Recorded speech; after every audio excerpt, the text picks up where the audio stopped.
we recommend that you watch the movie before watching our episodes.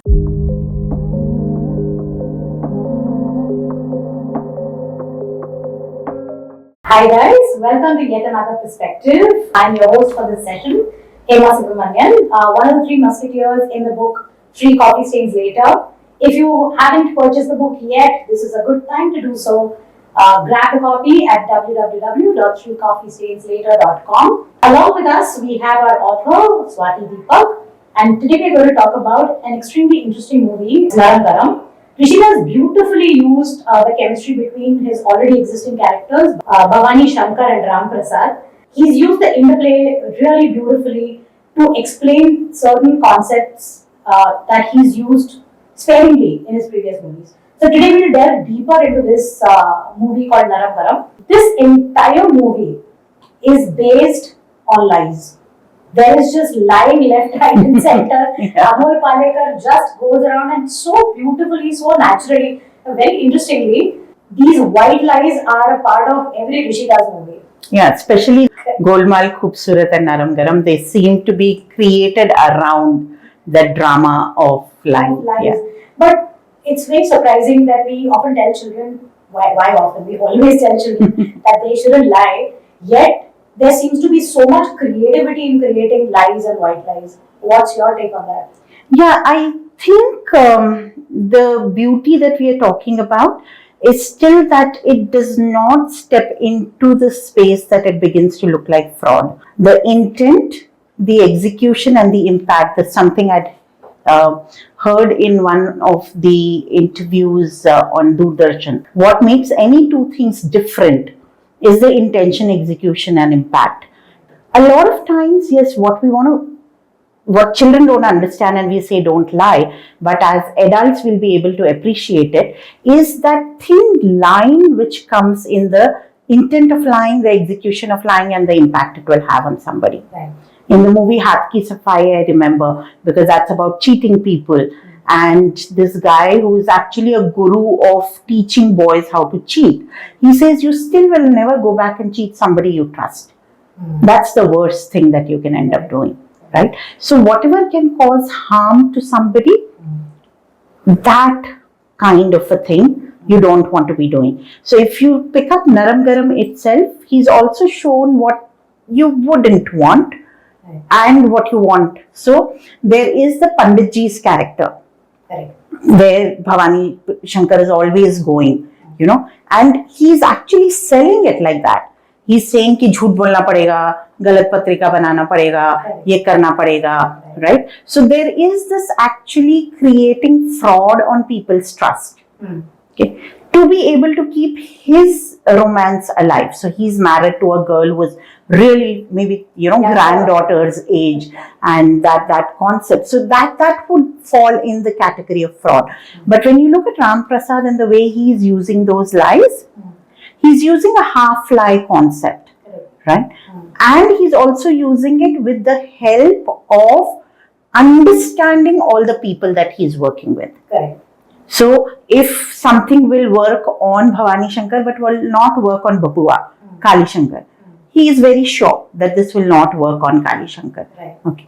The way he will be connecting with Sumi, Bhavani Shankar's daughter, is from this place of this elder brother. Right. So there is no lies there, but you can say he was using her a little to kind of blackmail Bhavani Shankar or whatever that he is doing. Finally, the intent is at a good place and the impact also ends up falling at a good place. So the execution is with a lot of creativity, knowing how to handle different characters and different people. And more so getting out of a crisis. There is just one crisis after the other. Yes. This is केचुआ को पकड़ने के लिए सांप को बुलाना पड़ेगा, अब सांप को पकड़ने के लिए शेर को बुलाना पड़ेगा. Yes. So there is just more of crisis handling than anything else.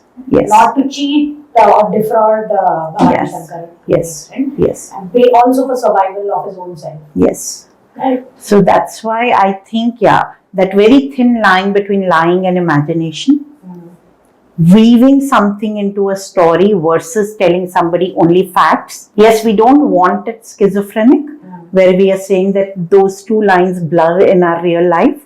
We need to know facts are facts, and what you have added to it is the addition. So as long as we know that little thin line differentiation, I think creativity is beautifully kind of depicted in all three films. But also for the viewers not really endorsing white lies of any kind, please understand that it also comes with a lot of stress. Because every time a character would be introduced, they would be like, okay, abhi gud chana leke aao. You know? नारियल की मिठाई लेकर आओ. Yeah. So there is definitely a lot of stress, and all of us can do with as less stress as possible, right?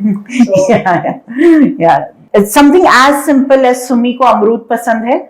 It doesn't need to have any addition of lies or any pleasing her. You're doing it out of care. But to appease Babua, you'll need the chana good and is ghar mein to chai pina paap hai, you know, kind of a thing. So that intent is shifting. When it's Sumi, it's just pure care and love. When it is Babua, it's a little fear because he is somebody who can kind of get aggressive in the way he is. if the lie is caught, then they are going to be in big trouble. Yes, so the emotion is a little different. But lies getting caught also has been handled well. The last scene where Sumi comes and says कि उनको मैं 2 मिठाई दूंगी, एक तो शादी के लिए एंड दूसरा क्योंकि उन्होंने हमें ये नौटंकी और शादी देखने इनवाइट किया इसके लिए. And he's like, you backstabber. Bhavani is like, you backstabber. And he's like, no.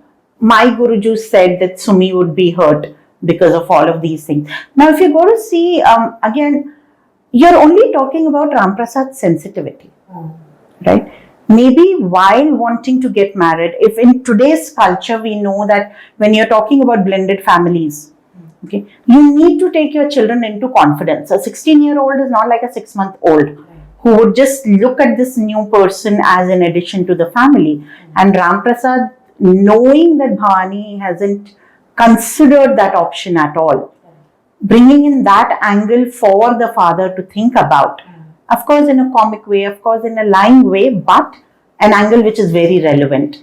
Yeah, I think now that you mentioned it, Bhavani Shankar isn't even ready to take Sumi back into the household. He tells the Nani that aap 5-6 mahina rakho usko. Yeah. And then we'll... He wants Kali to be married. Let there be another woman to handle this woman in my life. Correct. Yeah. So his ability to care also comes from decision making. Right? So he decides for Kali, saying कि तुम जिससे मैंने बोला है उसी से शादी करोगे, तुम उस घर की तरफ देख के पानी भी नहीं पियोगे, पेशाब भी नहीं करोगे, So according to him, it's that authoritarian control that he has is his way of taking care. So he needs to be reminded every so often, not in a strict way the way Nani does, कि तुम क्या ये शास्त्रियों के पीछे पड़े गए, बच्ची, parent होने के बावजूद she doesn't have a parent and all of that. Not in that stricter way. Ram Prasad just knows these gentler ways to remind him of the stupidities that he's able to do just because he's caught in this chaos of these Panditjis. Bhavani Shankar from Golmaal and Bhavani Shankar in Naram Garam. He's like a very stark difference. And he's shown to really miss his wife. And it almost seems like after his wife passes away, 12 years I think, and he's like really lost, he's still lost. Yeah. And he feels that उन नई कोठी में जब मैं जाके रहूँगा, तब मेरी स्वर्गवासी बीवी से मुलाकात होगी, and be able to revisit that and get closure or whatever. Yeah. The way the female presence or the femininity in the household is portrayed is really amazing in this movie. So yes. I think we'll do a whole segment on that one maybe next time as to the feminine and the masculine energy. But in Golmaal, if you see, you're talking about him co-living with his sister. Right. So the daughter is taken care of by the sister within his presence.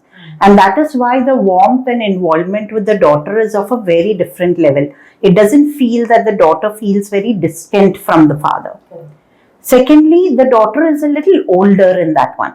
She's not a child who needs taking care of. Whereas when you're talking about Naram Garam, it's a very predominant male household. right? The Munims, the Gajanan, who's the manager, his brother Babua, who's, you know, again working in a very male-dominated place. Ki garage mein kaam karta hai, and he uses a lot of galis and talks to his boys, and he and Ram Prasad, and you know, all of those characters are very male. So for him to be able to make space for a baby, that is where the difference lies in. That he can still intellectually connect with his daughter in Golmaal. Here, he still looks at her as maybe he still looks at her as a 4-year-old from the time his wife is not there anymore. So that was an interesting conversation. We will take this forward. I think there are a couple of more concepts from the movie Naram Garam that we would like to touch upon. Meanwhile, there is a whole chapter about lying in our book, 3 Coffee Sales Later. So please go grab your copy. Once again, don't miss out on the opportunity. There are limited copies available. So see you next time with a newer concept based on the same movie, Naram. Bye. Thank you.